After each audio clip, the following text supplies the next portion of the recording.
भाग 16। नरेंद्र अवाक होकर देखता रहा। विजया के प्रश्न का उत्तर न दे सका। कुर्सियों पर बैठे पिता पुत्र की आंखों को देखते ही वह जान गया कि ये दोनों मेरे आने से प्रसन्न नहीं हैं।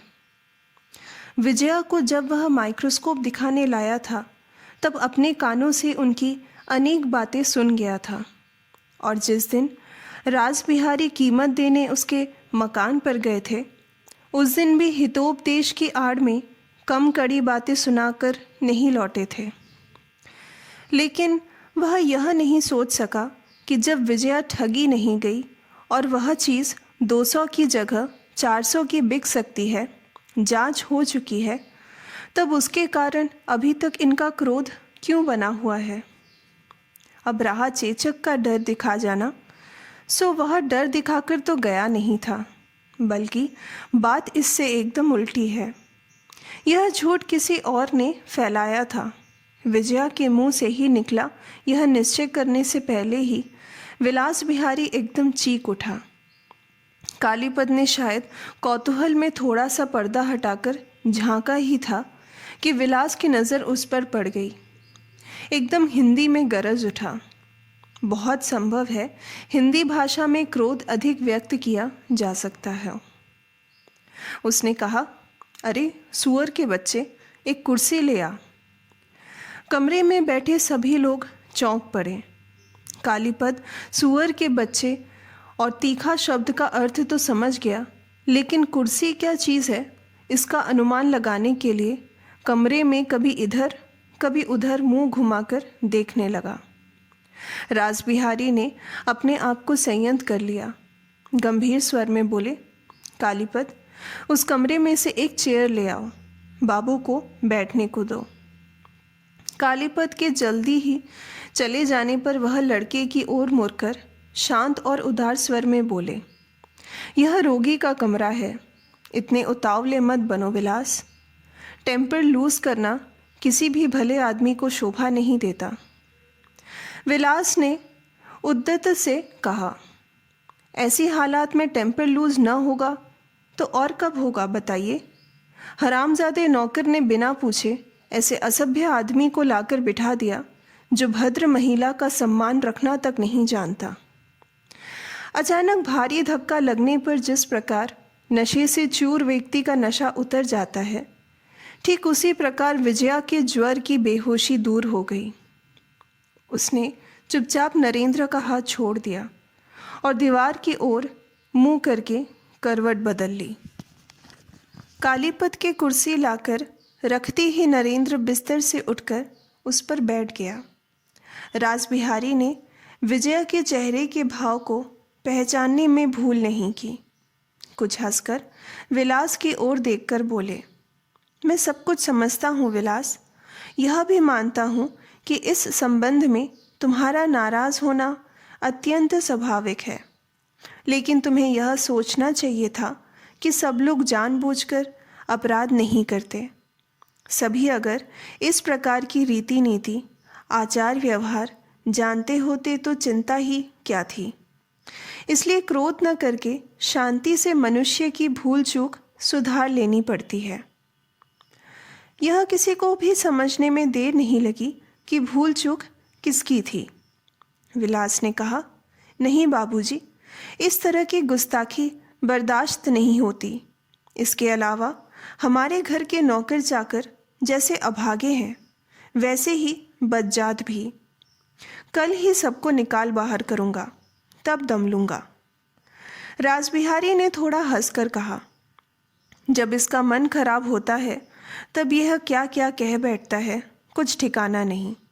और केवल लड़के को ही आखिर दोष क्यों दूँ? मैं बूढ़ा आदमी हूँ, फिर भी बीमारी की बात सुनकर कितना घबराया था। एक तो मकान में ही एक व्यक्ति को चेचक निकली है और फिर यह डर दिखा गए। नरेंद्र ने इतनी देर तक कुछ कहा नहीं था। इस बार टोक कर बोला, नहीं, मैं किसी प्रकार का भय दिखाकर नहीं गया। विलास ने ज़मीन पर पैर पटक कर तेजी से कहा, बिल्कुल भय दिखा गए थे, कालीपद गवाह है। नरेंद्र ने कहा, कालीपद ने गलत सुना है। उत्तर में विलास ने जाने कौन सी बेहुदगी करते जा ही रहा था कि पिता ने रोककर कहा, अरे ये क्या करते हो विलास? जब यह अस्वीकार कर रहे हैं तब क्या कालीपद पर विश्वास किया जाएगा? निश्चय ही इनकी बात सच है। एक मामूली बीमारी से बुद्धि मत खो बैठो विलास, शांत हो जाओ। मंगलमय जगदीश्वर केवल हमारी परीक्षा के लिए संकट भेज देते हैं। मैं तो सोच ही नहीं सकता कि विपत्ति में पड़ने पर कुछ लोग इस बात को क्यों भूल जाते हैं। थोड़ा रुककर फिर बोले, और उन्होंने गलत बीमारी की बात कह ही दी तो उससे भी क्या होता है? बहुत से पढ़े लिखे अच्छे अच्छे बुद्धिमान डॉक्टरों से भी भूल हो जाती है। फिर यह तो लड़के हैं। फिर नरेंद्र की ओर देखकर बोले, खैर बुखार तो आप मामूली ही बता रहे हैं, चिंता करने का कोई कारण नहीं है, यही राय है ना आपकी? नरेंद्र के आने के बाद से अब तक अनेक अपमान चुपचाप सह लिए थे, लेकिन इस बार टेढ़ा उत्तर दिए बिना न रह सका। बोला, मेरे कहने से क्या आता जाता है? अच्छा तो यह है कि आप किसी अच्छे पढ़े लिखे बुद्धिमान डॉक्टर को दिखाइए। विलास एकदम उछल पड़ा और मारने को तैयार होकर चीख उठा, मैं कह देता हूँ कि किसके साथ बात कर रहे हो ये ध्यान में रखकर बात करो। अगर यह कमरा ना होता, तुम कहीं और होते, तो तुम्हारा यह कटाक्ष करना। इस व्यक्ति का बात बेबात शुरू से ही झगड़ा पैदा करके भयानक कांड कर बैठने की जी जान से कोशिश देख नरेंद्र हैरान रह गया। लेकिन क्यों, किस कारण और कहाँ उसके व्यवहार में कौन सा अपराध हुआ है, कुछ भी तो निश्चित नहीं कर पाया। नरेंद्र नहीं जानता था कि यह आदमी उससे इतना जलता क्यों है। विजया के यहाँ आने के साथ ही साथ गांव के लोग विलास और विजया के भावी संबंध की चर्चा किया करते थे। तब यह वैज्ञानिक जीवाणुओं के अध्ययन में डूबा रहता था। गांव की जनश्रुति उसके कानों तक नहीं पहुंची। उसके बाद वह ब्रह्म मंदिर प्रतिष्ठा के दिन बात पक्की होकर चारों ओर प्रसिद्ध हो गई, तब वह कलकत्ता चला गया था। आज पिता पुत्र की बातचीत के ढंग से बीच बीच में उसे एक अनदेखी व्यथा की तरह कुछ खटक अवश्य रहा था, लेकिन उसे स्पष्ट करने का न तो उसे समय ही मिला और न आवश्यकता उसे थी। तभी विजया ने इस ओर मुंह फिराकर नरेंद्र के चेहरे पर अपनी पीड़ित व्यथित आंखें गड़ाकर कहा, मैं जितने दिन जीऊंगी आपका एहसान मानूंगी, लेकिन जब इन लोगों ने दूसरे डॉक्टर के द्वारा ही मेरा इलाज कराने का निश्चय किया है तो आप बेकार अपमानित मत सहन कीजिए, लेकिन लौटते हुए दयाल बाबू को ज़रूर देखते जाइएगा। मेरी केवल यह प्रार्थना स्वीकार कर लीजिए। कहकर उत्तर की प्रतीक्षा किए बिना उसने मुंह फिरा लिया। रासबिहारी ने बहुत पहले ही असल मामला समझ लिया था। जल्दी से बोल उठे, विचित्र बात है, जिसे तुमने बुला भेजा है भला उसका अपमान करने की किसमें ताकत है? इसके बाद लड़के को बार बार बुरा भला कहकर इसी बात का ढिंढोरा पीटने लगे कि भारी बीमारी समझकर व्याकुलता के कारण विलास हित अहित का ज्ञान खो बैठा है। नरेंद्र चुपचाप उठा और छड़ी और छोटा बैग लेकर चुपचाप बाहर आ गया। रासबिहारी ने पीछे से पुकार कर कहा, नरेंद्र बाबू, आपसे एक ज़रूरी बात करनी है। और तुरंत उठकर लड़के को अप्रतिद्वंद एकमात्र और अद्वितीय रूप से विजया के कमरे में प्रतिष्ठित करके उसके पीछे पीछे नीचे उतर रहे। नरेंद्र को बगल के एक कमरे में बैठाकर भूमिका के बहाने कहा, 5 आदमियों के सामने तुम्हें बाबू कहूँ या बेटा, लेकिन यह नहीं भूल सकता कि तुम हमारे जगदीश के बेटे हो। वनमाली और जगदीश स्वर्ग चले गए, केवल मैं बचा हूँ। हम तीनों क्या थे तुम्हें इसका आभास तो उस दिन दे दिया था, लेकिन खोलकर नहीं बता सकता। मेरा हृदय मानो फट जाना चाहता है नरेंद्र। वास्तव में माइक्रोस्कोप की कीमत देते समय उन्होंने अनेक बातें कही थी। नरेंद्र चुपचाप सुनता रहा। अचानक जैसे उस दिन की बातें याद आ जाने पर रासबिहारी बोल उठे, उस आवश्यक यंत्र को बेच देने के कारण मैं सचमुच ही तुम पर बहुत नाराज़ हो गया था नरेंद्र। लेकिन बेटा, नाराज़ हो गया था, बहुत रूखा है। दुनियादारी के लिहाज से नाराज़ नहीं हुआ था, कहना ही अच्छा होगा। मेरे द्वारा जो नहीं हो सकता उसके लिए दुखी होना बेकार है। न जाने कितने लोगों के निकट बुरा बनता हूँ, कितनी गालियाँ देते हैं। हितैषी लोग कहते हैं तुम झूठ कभी नहीं बोल सकते रासबिहारी। हम लोग भी झूठ बोलने के लिए नहीं कहते, लेकिन कुछ घुमा फिरा कर बोलने से अगर गाली गलौज से छुट्टी मिल जाती है तो वैसा क्यों नहीं करते। लेकिन बेटा, जो हुआ नहीं उसे बनाकर घुमा फिरा कर कैसे कहा जाता है, जाने दो बेटा। इस अपने संबंध में चर्चा करना मैंने कभी पसंद नहीं किया। और एक बात जानते हो नरेंद्र, मैंने बाल इस दुनिया में रहकर ही सफ़ेद कर डाले हैं, लेकिन क्या करने और क्या कहने से सुख सुविधा मिलती है आज तक पके सिर में नहीं आ सका। नहीं तो यह बात तुम्हारे मुंह पर ही कहकर कि मैं तुमसे नाराज़ हुआ था तुम्हें क्यों कलेश पहुंचाता।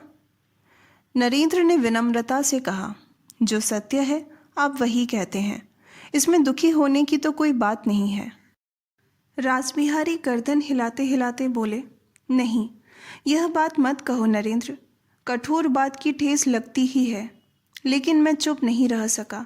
सोचा बहुत दुख में ही अपनी ज़रूरी चीज़ बेच गया है, उसकी कीमत जो भी हो जब तय हो चुकी है तब कुछ सोचा नहीं जा सकता और कीमत देने में भी देर नहीं की जा सकती। हमारी विजया बेटी की जब इच्छा है और जितने दिनों में दे देने की हो रुपए दे दे, लेकिन मैं अभी जाकर खुद दे आऊँ। रुपए पाकर बेचारा विदेश जा सकेगा, एक दिन देर करना भी उचित नहीं है, जबकि वह हमारे जगदीश का लड़का है। नरेंद्र ने उस समय की कड़वी बातों को याद करके दुखी मन से पूछा, क्या उनकी कीमत देने की इच्छा नहीं थी? वृद्ध ने गंभीर होकर कहा, नहीं, यह बात तो मेरे मन में आई नहीं, लेकिन तुम तो जानते हो। नहीं, जाने दो, कहकर वे एकदम चुप हो गए। रासबिहारी आदमी पहचानते थे। नरेंद्र की आज की बातचीत और व्यवहार से उन्हें भीषण संदेह हो गया था कि नरेंद्र अभी तक असली बात नहीं जानता। बोले, विलास के आचरण से मैं जितना दुखी हुआ हूँ उतना ही लज्जित भी। इस माइक्रोस्कोप की ही बात कहता हूँ। विजया विलास की सलाह लेकर उसे खरीदती तब तो कोई बात ही नहीं उठती। तुम ही बताओ, क्या यह उसका कर्तव्य नहीं था? विजया के कर्तव्य को ठीक तरह से न समझ पाने के कारण नरेंद्र जिज्ञासा से उनका मुंह ताकता रहा। रासबिहारी ने कहा, उसकी बीमारी की खबर पाकर विलास कितना व्याकुल हो उठा है, हमें समझने के लिए बाकी ही नहीं है। सारी भलाई बुराई, सारी जिम्मेदारी उसी के सिर पर तो है। चिकित्सा और चिकित्सक निश्चित करना उसी का काम है। उसकी राय के बिना तो कुछ हो नहीं सकता। विजया के अंत में स्वयं भी तो यह समझ लिया, लेकिन 2 दिन पहले सोच लेती तो यह अप्रिय घटनाएं न हो पाती। अब वह छोटी लड़की नहीं है, सोचना तो उचित था। क्यों उचित था? यह न समझ पाने के कारण नरेंद्र वृद्ध के प्रश्न का समर्थन न कर सका, लेकिन मन में आशंका जाग उठी। लेकिन बेटा, तुम विलास के मन की हालत समझकर अपने मन में ग्लानि मत रखना। मेरा एक अनुरोध और है। इन लोगों का विवाह बैसाख में होगा नरेंद्र। अगर कलकत्ता में रहे तो अभी से कहे देता हूँ, इस शुभ कार्य में तुम्हें योग देना ही होगा। नरेंद्र कुछ कह नहीं सका, सिर्फ गर्दन हिलाकर बताया, अच्छा। रासबिहारी बोले, यह विवाह मंगलमय की एकांत इच्छा से हो रहा है। दूसरे, यह संबंध इन दोनों के जन्म लेते ही निश्चित हो गया था। खैर, तो क्या अब कलकत्ता में ही रहना होगा? काम मिलने की कोई आशा वाशा है? हाँ, एक विलायती दवाइयों की दुकान में मामूली सा काम मिल गया है। रासबिहारी खुश होकर बोले, अच्छी बात है, अच्छी बात है। दवाइयों की दुकान में अच्छा पैसा है, टिक कर रह सके तो सिलसिला जमा लोगे। नरेंद्र इस इशारे के पास भी नहीं फटका, बोला, जी हाँ। कितना वेतन देते हैं? नरेंद्र बोला, बाद में कुछ अधिक दे सकते हैं, इस समय तो कुल 400 देते हैं। 400? रासबिहारी के आश्चर्य की सीमा न रही। दिन चढ़ते देख नरेंद्र उठ खड़ा हुआ।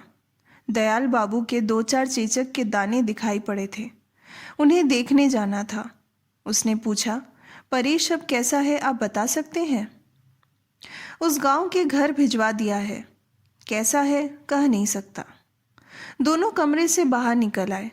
रासबिहारी को फिर ऊपर जाना था, लड़का प्रतीक्षा कर रहा होगा। उसने चिकित्सा का क्या प्रबंध किया यह भी जानना था। बरामदे के छोर पर आकर नरेंद्र ने पल भर रुककर कहा, आप मेरी ओर से विलास बाबू से एक बात कह दीजिएगा कि तेज बुखार में मनुष्य का आवेश साधारण से कारण से बढ़ जाता है। विजया के संबंध में डॉक्टर की इस बात पर अविश्वास न करें। यह कहकर वह मुड़ा और तेज चाल से चला गया। स्नान नहीं, खाना नहीं, सिर पर कड़ी धूप मैदान पार करता हुआ नरेंद्र दिघरा की ओर चला जा रहा था। उसे कुछ भी अच्छा नहीं लग रहा था। चलते चलते अपने आप से प्रश्न करने लगा, मेरी क्या गर्ज है? किसी स्त्री ने अपने एक श्रद्धा पात्र को देखने के लिए अनुरोध कर दिया है, इसलिए जिसे कभी आंखों से देखा नहीं, उसे देखने के लिए ऐसी धूप में खेतों के ब्राह्मण ढेले फोड़ता फिर रहा हूँ। यह सोचकर कि यह अनुरोध करने का उसे कोई अधिकार नहीं था, उसका तन मन जलने लगा। अपने आप से कहने लगा कि इस अनुरोध की रक्षा करने के लिए जाने में आत्मसम्मान की हानि है। फिर भी वह लौट न सका। एक एक कदम बढ़ाता हुआ दिघरा की ओर बढ़ने लगा और थोड़ी ही देर में उसे अनुरोध की रक्षा करने के लिए अपने मकान के दरवाजे पर पहुंच गया।